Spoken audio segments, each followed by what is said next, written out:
I've got to say, it's been really nice jumping back into making videos and actually having some really positive Plants vs. Zombies things to talk about. And today is no different. We are talking about the Garden Warfare 1 private servers, which recently had a playtest. So yeah, now you may remember in a recent video I was actually talking about Garden Warfare 2 custom servers. But in that video, the information that we had available at the time was that it was likely going to come to Garden Warfare 1 first. And clearly it has.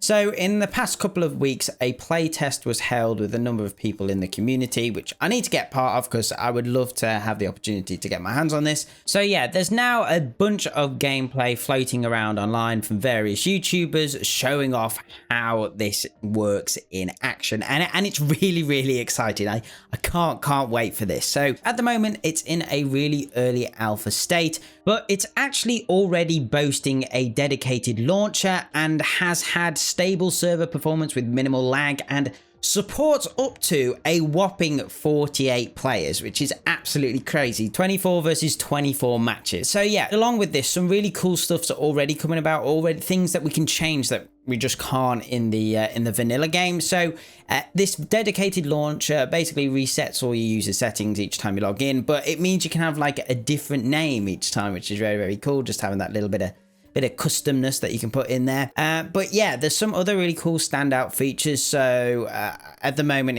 in the playtest that they did, all characters and cosmetics were unlocked. A bunch of game modes were tested: Team Vanquish, Taco Bandits, Gnome Bomb on various different maps.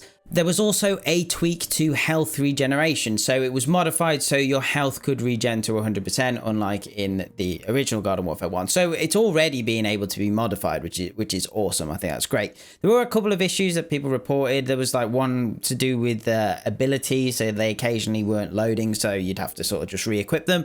But yeah, the potential of this is insane. So because this is on community servers, this opens doors for loads of different things. So like custom characters, maps are the thing I'm most excited about. If that could happen, that would be crazy, because we've got a lot of mod stuff, and even in Garden Warfare 2 at the moment, that's the one thing I just wish we could get new maps in it, and it would, that'd be insane. And obviously loads of quality of life improvements. There's just so much they could do with it. There has been a consideration for like a robust launcher similar to the North Star mod for Titanfall 2, which is essentially what this is. I have mentioned this in all the videos when I've talked about this, but yeah. So yeah, there's just loads of stuff that can be done, and the servers are, they're essentially going to evolve based on community feedback, what people want to do, and yeah. And of course, as I have talked about before, whilst this is kind of starting off in Garden Warfare 1, it is, almost a definite that, this will get to Garden Warfare 2 at some point, which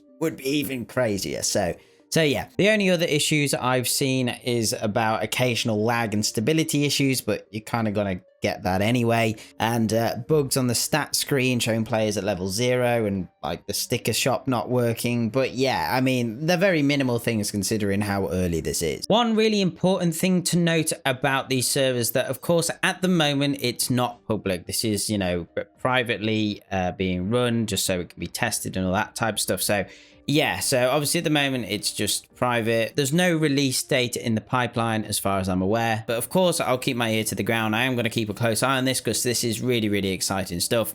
But yeah, overall, this is, it's so exciting. Like, if we get this working properly, like the sky's the limit, peeps. Like literally so many things that we can do with this, and the longevity it'll give the games. It's just insane. It's just insane, guys. And we could actually finally have that stage where you could have modded lobbies and non-modded lobbies. Like, that's a dream come true. You can have people who want to just play the game as it is, can go on those servers.